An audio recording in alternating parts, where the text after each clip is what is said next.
अभी हाल में ही वो नियुक्त हुई बीपीएससी के माध्यम से जो, तो उसने कुछ संघ वगैरह बना लिया, कुछ शिक्षक संघ।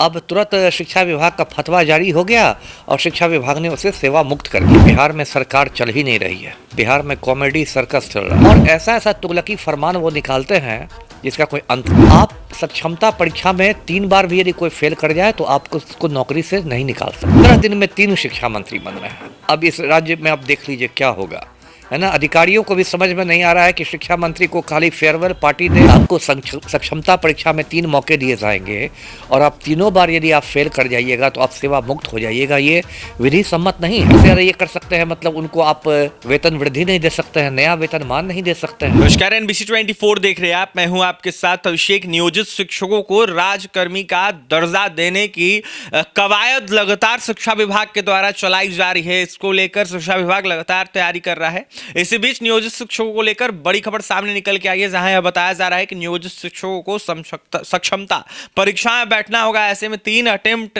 का मौका जो है कहीं ना कहीं शिक्षकों को दिया जाएगा। अगर नियोजित शिक्षक तीनों अटेम्प्ट में से एक बार भी अगर पास नहीं करते हैं तो उनको सीधे निकाल दिया जाएगा, यानी कि नौकरी सीधे खत्म कर दी जाएगी। हमारे साथ बात करने के लिए बिहार के पूर्व IPS रहे अमिताभ कुमार दास हैं, जुड़ेंगे। बात करेंगे अमिताभ दास जी। नियोजित शिक्षकों को लेकर बड़ा अपडेट सामने निकल के आया है, जहां यह कहा जा रहा है कि नियोजित शिक्षक अगर 3 अटेम्प्ट में पास नहीं करते हैं तो चौथी बार में मौका नहीं दिया जाएगा, उनकी सेवा समाप्त। अब मैं क्या कहूँ, मैं तो शुरू से कहता हूँ कि बिहार में सरकार चल ही नहीं रही है, बिहार में कॉमेडी सर्कस चल रहा है। अब मैं दर्शकों को बताऊँ कि पिछले 15 दिनों में बिहार में 3 शिक्षा मंत्री बने, है ना। 15-20 दिन पहले बिहार के शिक्षा मंत्री प्रोफेसर चंद्रशेखर हुआ करते थे, है ना।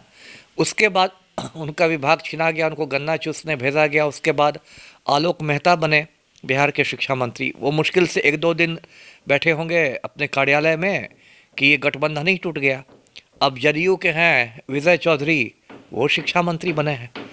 तो 15 दिन में 3 शिक्षा मंत्री बन रहे हैं। अब इस राज्य में आप देख लीजिए क्या होगा, है ना। अधिकारियों को भी समझ में नहीं आ रहा है कि शिक्षा मंत्री को खाली फेयरवेल पार्टी दे। एक को गुलदस्ता पकड़ाते हैं तब तक दूसरा, जब तक वो गुलदस्ता मुरझाता है नए शिक्षा मंत्री आते हैं उनको गुलदस्ता पकड़ा दीजिए।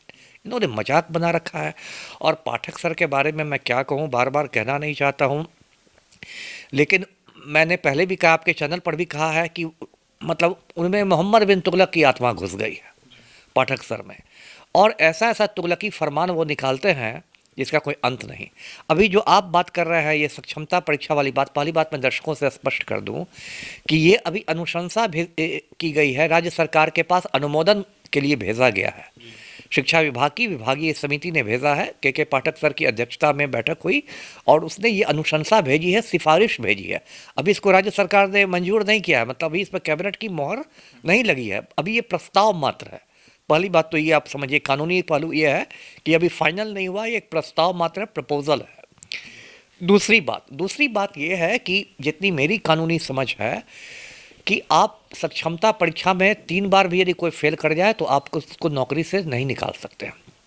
वो मैं बताता हूँ क्यों नहीं निकाल सकते। जैसे सभी सेवाओं के लिए विभागीय परीक्षाएं होती है, जैसे जो IAS होते हैं, IPS होते हैं, उन लोग के लिए विभागीय परीक्षा होती है। मैंने खुद विभागीय परीक्षा दी है, सबके लिए विभागीय परीक्षा होती है। यदि विभागीय परीक्षा में कोई व्यक्ति नहीं पास कर पाता है, मान लीजिए बार बार उत्तीर्ण नहीं हो रहा है, तो ज़्यादा से ज़्यादा आप ये कर सकते हैं कि आप उसकी वेतन वृद्धि रोक सकते हैं, जिसको इंग्लिश में इंक्रीमेंट कहते हैं। आप उसका इंक्रीमेंट रोक सकते हैं, आप उसकी पदोन्नति रोक सकते हैं, प्रमोशन रोक सकते हैं, लेकिन बिल्कुल आप उसको नौकरी से बर्खास्त कर दीजिएगा, ये गैरकानूनी बात है। तो अब ये जो शिक्षा विभाग इन नियोजित शिक्षकों को कहा जा रहा है कि आपको सक्षमता परीक्षा में 3 मौके दिए जाएंगे और आप तीनों बार यदि आप फेल कर जाइएगा तो आप सेवा मुक्त हो जाइएगा, ये विधि सम्मत नहीं है ना। क्योंकि इसमें से जितने नियोजित शिक्षक हैं, कोई 10 साल से नौकरी कर रहा है, कोई 12 साल से नौकरी कर रहा है।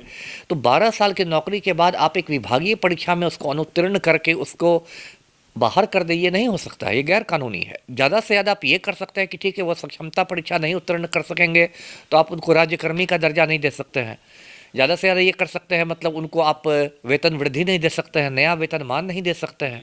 इस तरह आप उनको मतलब आप दंडित या जो भी कहिए कर सकते हैं, लेकिन सेवा मुक्त आप नहीं कर सकते। देखिए पाठक सर पर मैं क्या कहूँ, अभी एक बहुत मतलब सुर्खियों में खबर है, एक बबीता चौरसिया नाम की शिक्षिका थी, मधुबनी की शायद रहने वाली थी, अंधरा ठाड़ी की। अभी हाल में ही वो नियुक्त हुई बीपीएससी के माध्यम से, जो तो उसने कुछ संघ वगैरह बना लिया, कुछ शिक्षक संघ। अब तुरंत शिक्षा विभाग का फतवा जारी हो गया और शिक्षा विभाग ने उसे सेवा मुक्त कर दिया। उस समय भी मैंने आपके चैनल पर भी इंटरव्यू दिया था, उस समय भी मैंने कहा था कि लोकतंत्र में संघ बनाना गैर कानूनी नहीं है। आईएएस एसोसिएशन भी होता है, आईपीएस एसोसिएशन भी होता है।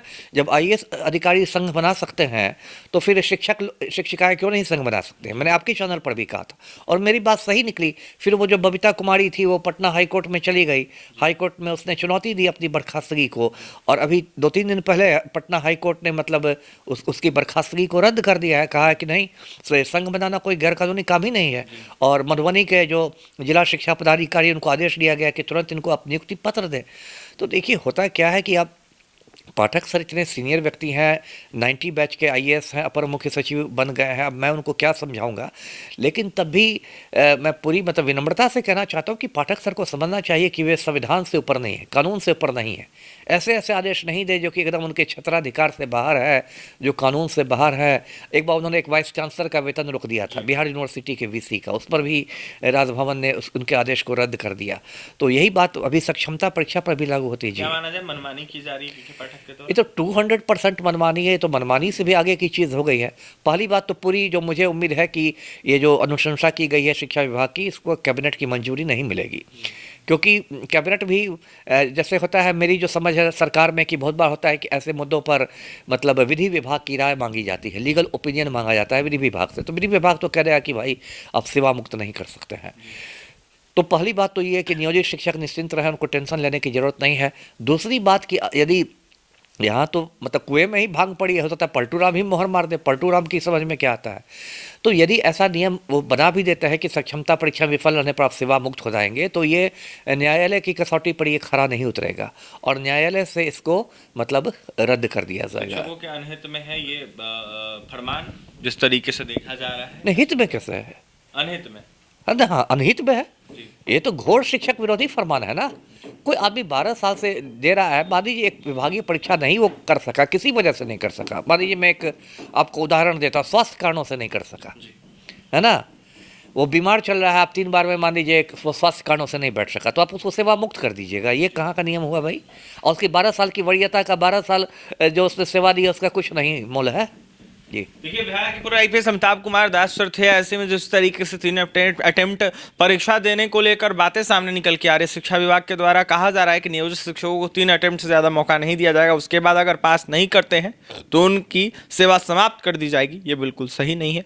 ऐसे में देखा जाए तो नीतीश सरकार कहीं ना कहीं क्या कुछ करेगी, लगातार सवाल उठ रहा है। तमाम अपनी प्रतिक्रिया दे रहे थे बिहार के पूर्व आईपीएस अमिताभ कुमार दास। तो वहीं क्या कुछ कह रहे थे नियोजित शिक्षकों के सक्षमता परीक्षा को लेकर, 3 मौकों को लेकर, आपने सुना है। और भी तमाम खबरों के लिए NBC 24 के साथ बने रहे। पटना से सहयोगी अमित के साथ अभिषेक।